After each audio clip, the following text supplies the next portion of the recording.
Hi friends. So I'm currently at my family's cabin in Canada for the weekend and I am just gonna read right now because everybody's gone fishing except for my mom, who is outside picking plums. It's super nice out and this is probably gonna be one of the last nice weekends, so I just thought it'd be kind of cool to do like a Canadian reading vlog because I film a lot up here, but I don't like showing it because there's usually a ton of people around, but yeah.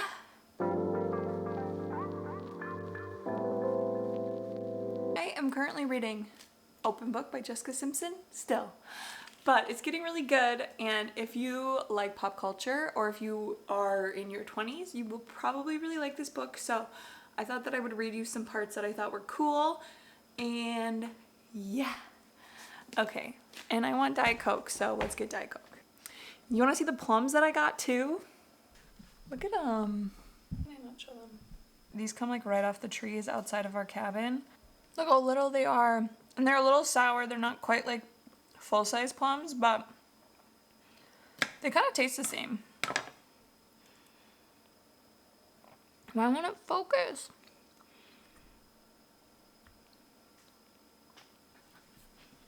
Can't stop eating them. Okay, I'm gonna put my Diet Coke in a glass with some ice.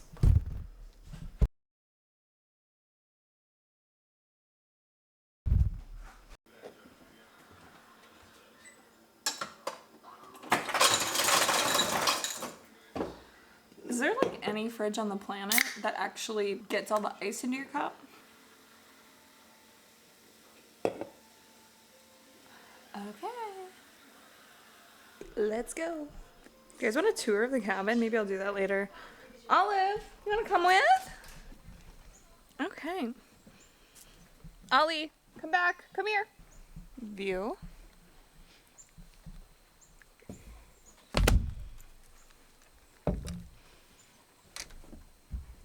I'm not actually in the sun, so it's kind of cool because it's September, but that's why I brought this. Welcome to the book club. This dirty girl behind me, so sorry. Okay. So this is not a spoiler. At the beginning of this book, she explains that she was originally like commissioned to write a book about her success with the Jessica Simpson collection and like as a pop star and kind of like a how-to success guide for other women. But then she realized through reading her journals and talking to her daughter and like thinking through that she should actually not be writing a success book, and instead she should be really exposing kind of the truth behind her life.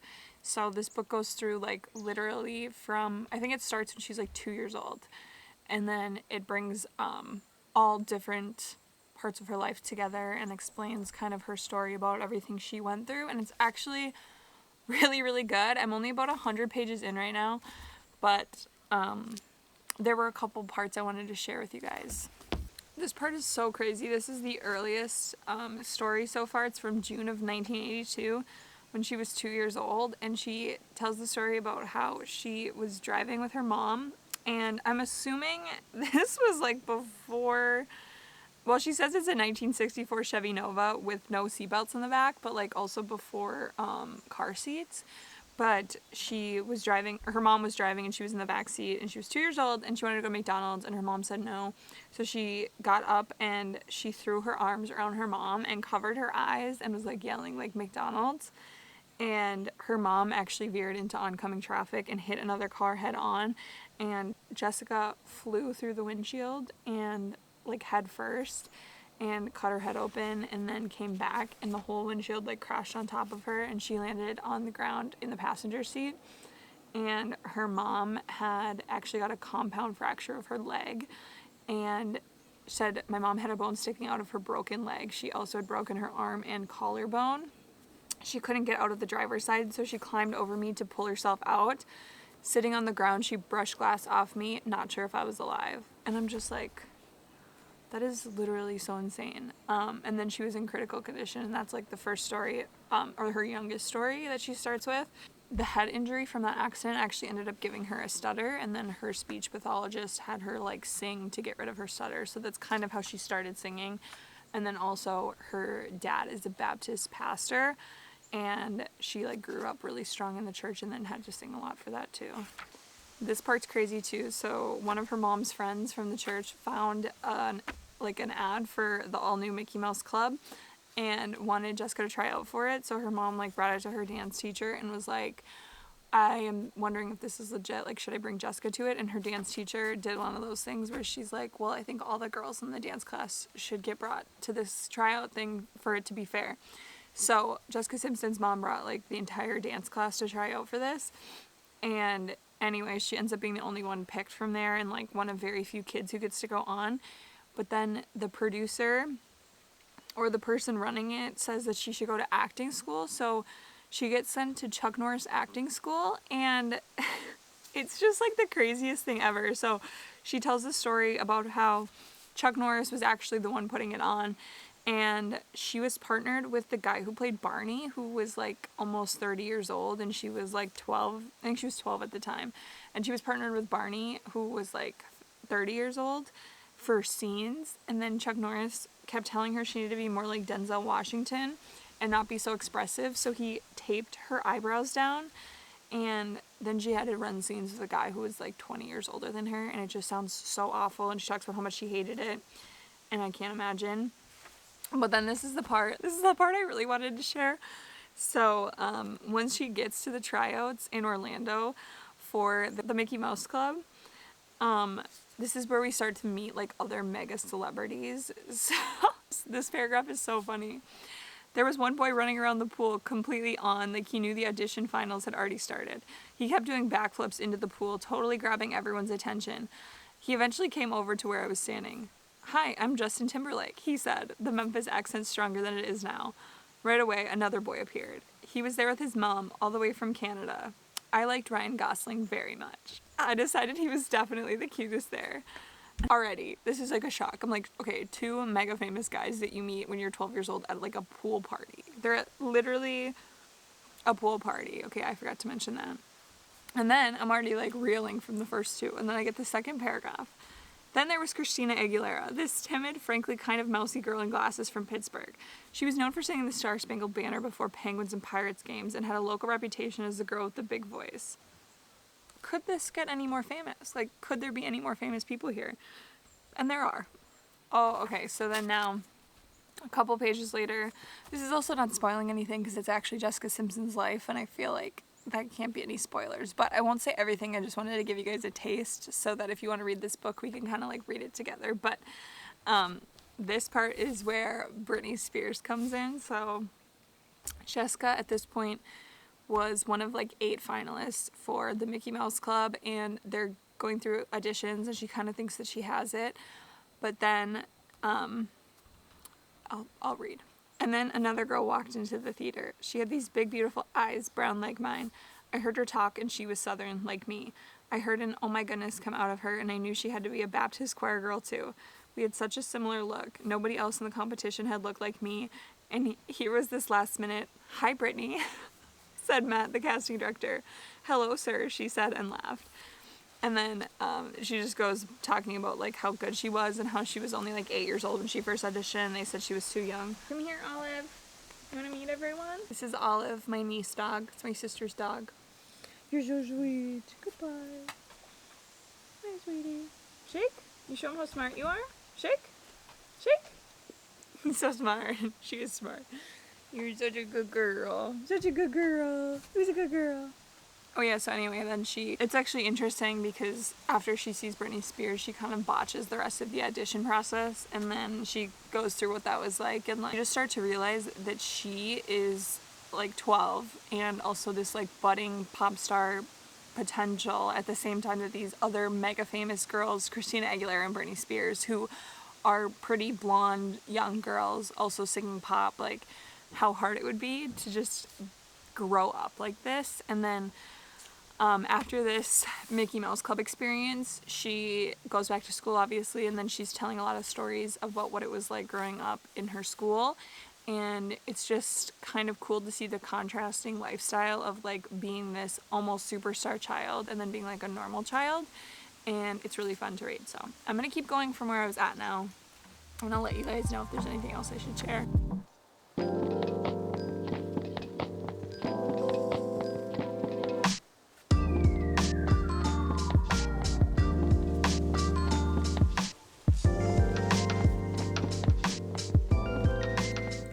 I'm on part 2 now.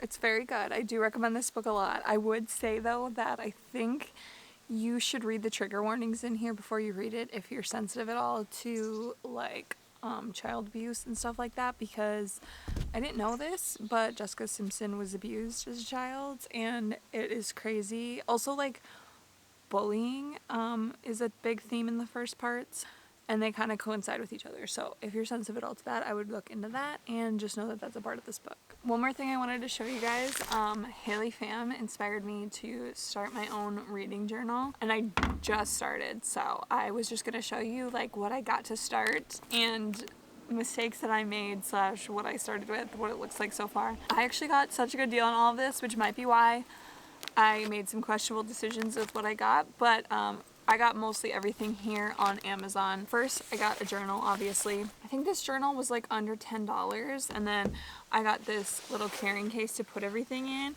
So my journal goes right here, and then also I bought some construction paper, and I was going for a neutral vibe because it's fall, but I think I went a little too neutral, so I got this like Shades of Me coloring paper, which is supposed to be skin colored, which I still will definitely use, but as I was putting it into the book, I realized was like very neutral.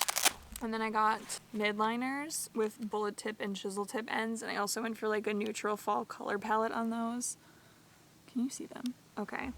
And then I had to get a scissors because I didn't actually have a scissors at my apartment, which also fits in here. And then I got washi tape. So I got a pack for $5. They're all grid style, but then they also have like the same neutral color tone as my midliners do. These are actually pretty nice. I put them in there, and I think my scissors was like $5. It's a Fiskars. I think the midliners were probably almost 10. These were 5. And then I went to Target and I got 2 disappearing purple glue sticks for 50 cents, which, whatever.